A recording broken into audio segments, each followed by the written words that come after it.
Nah, teman-teman, hari ini saya akan menjawab pertanyaan teman-teman yang menurutku cukup menarik dan sangat relate dengan kalian. Bang, kalau gaji 10 juta atau di bawah, lebih bagus kontrak rumah dengan harga 3 juta per bulan atau mencicil rumah dengan harga 3 juta per bulan? Sampai di sini aku bakal bilang kalau sebenarnya simple dan sangat tergantung. Kalian lebih prefer mana? Tinggal di rumah 375 juta tapi kepemilikannya punya kalian, atau kalian sewa rumah dengan angka 1,2 miliar tapi sifatnya itu sewa? Sampai di sini kalau kalian masih merasa bingung, apaan sih Ton, kok nggak nyambung banget? Tadi kan aku nanya sewa 3 juta atau cicil 3 juta, kenapa jadi rumah 1,2, rumah 375 juta? Maksudnya apa? Nah, teman-teman tunggu dulu, pastikan nonton videonya sampai habis karena di sini aku bakal bedah. Yang pertama tentang misperception orang Indonesia, di mana mereka itu sering membandingkan yang tidak apple to apple. Kemudian yang kedua, kalian juga akan belajar rumus-rumus properti yang saya sudah sederhanakan. Dan yang ketiga, aku bakal kasih tips kalian untuk life hacks gimana akhirnya kalian bisa memiliki properti dengan harga-harga yang sangat minimal tapi kalian bisa memiliki properti tersebut.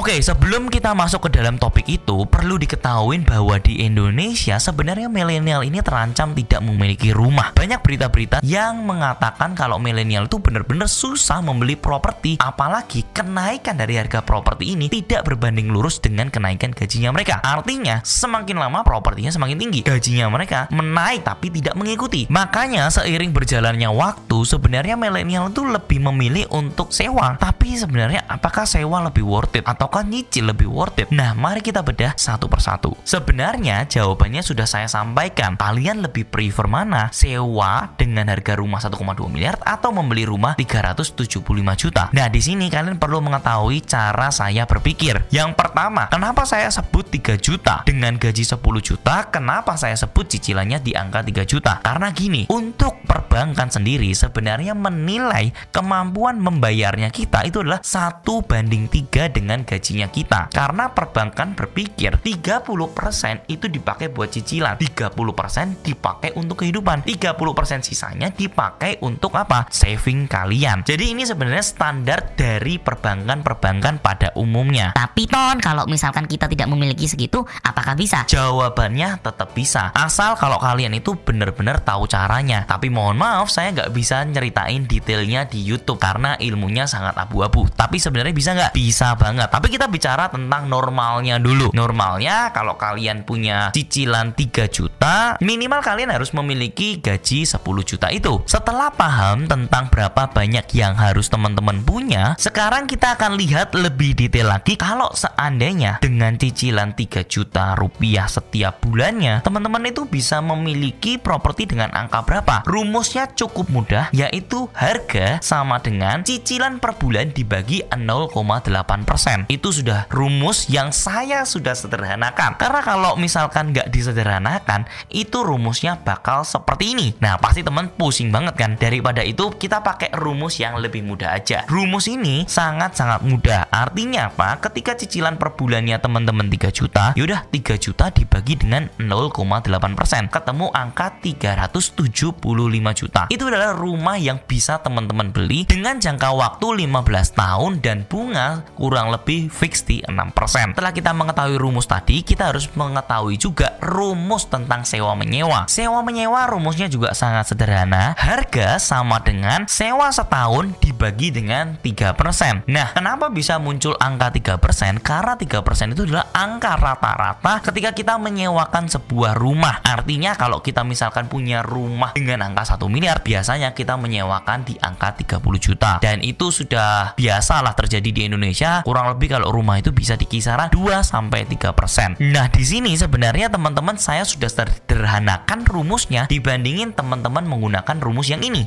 Nah, sampai di sini teman-teman kan sudah jelas ya. Sewa per tahunnya kalau dari 3 juta, artinya 3 juta dikalikan 12, 36 juta. 36 juta dibagi dengan 3%, nilainya 1,2 miliar itu. Artinya apa? Teman-teman tidak tidak apple to apple. Kenapa? Kalau sewa dengan harga 3 juta, ya teman-teman dapat rumahnya yang angkanya 1,2 miliar. Tapi kalau teman-teman nyicil dengan 3 juta, teman-teman cuma dapat rumah dengan harga 375 juta. Nah, artinya ini semua jadi kembali lagi ke teman-teman. Mau punya propertinya atau sewa propertinya. Dua-duanya punya plus minus. Kalau misalkan kalian sewa, otomatis kalian mendapatkan rumah itu pasti lokasinya jauh lebih prime. Tempat yang kalian pakai ini sudah benar-benar dekat dengan kawasan yang memang sudah rame dan biasanya sudah masuk ke dalam kota. Tapi kalau teman-teman lihat rumah 375 juta sudah sangat-sangat jauh dari kota. Jadi ini semuanya kalau mau perbandingan itu harus apple to apple. Makanya dari awal kita harus menentukan dulu value dari propertinya dulu. Karena kita nggak bisa apple to apple kalau misalkan ngebandinginnya sama-sama 3 juta. Nah, sampai sini sudah punya gambaran ya. Oh, berarti kalau 350 juta itu jauh nih. Tapi kalau rumah 1 miliar ya lebih di tengah kota. Kurang lebih seperti itu. Nah, mungkin aku kasih gambaran sedikit ya biar lebih gampang menjelasinnya lagi. Kalau misalkan teman-teman dengan asumsi kontrak rumah yang harga 3 jutaan, artinya teman-teman menempati properti dengan harga 1,2 miliar. Tapi kalau teman-teman versus dengan cicil rumah, berarti ya 1,2 miliar dikali dengan 0,8%. Di situ teman-teman akan muncul angkanya di 9.600.000, yaitu compare-nya sama itu. Kalau sama-sama rumah 1,2, ya teman-teman harusnya tuh nyicilnya 9.600.000. Nah, gitu ya. Kontrak rumah 1,2 miliar itu sewanya biasanya cuma 3 juta. Tapi kalau mau nyicil ya di 9.600.000. Itu yang benar-benar apple to apple. Tapi kan kalau misalkan gajinya 10 juta, nggak mungkin dong kalau misalkan kita pakai cicilannya 9.600.000, itu juga perbankan tidak akan menerima kecuali teman-teman mengerti caranya. Sampai di sini teman-teman sudah punya bekal yang bagus nih. Teman-teman tahu cara menghitung dari sewa menjadi harga propertinya. Nah, sekarang pertanyaannya, Terus kalau kayak gitu sebenarnya lebih bagus kayak gimana, Ton? kalau saya pribadi, saya lebih suka mengambil properti yang angkanya 1,2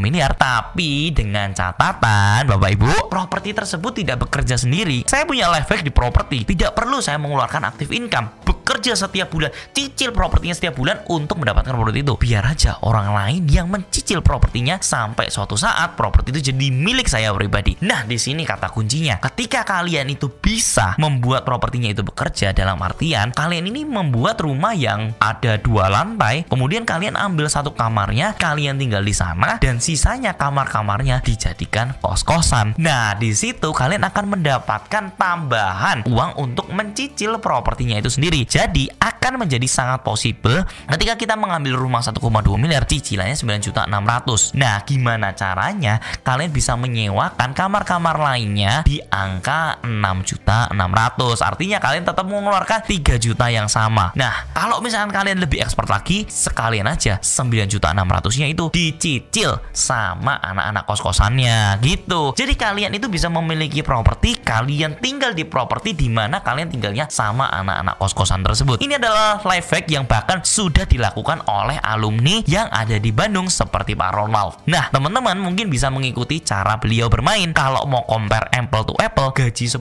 juta, lebih bagus kontrak 3 juta atau cicil 3 juta. Teman-teman sudah ngerti kan jawabannya seperti apa? Semoga video ini bisa bermanfaat. Thank you for watching. Jika kalian suka dengan video kali ini, pastikan kalian kasih tombol like sebanyak-banyaknya. Terus komen di bawah kira-kira mau dibahas apa lagi nih, supaya aku bisa dapat banyak masukan kira-kira mau dibikin seperti apa. Dan seperti biasanya, semua properti pada waktunya. Thank you for watching and I'll see you in the next video. See ya guys.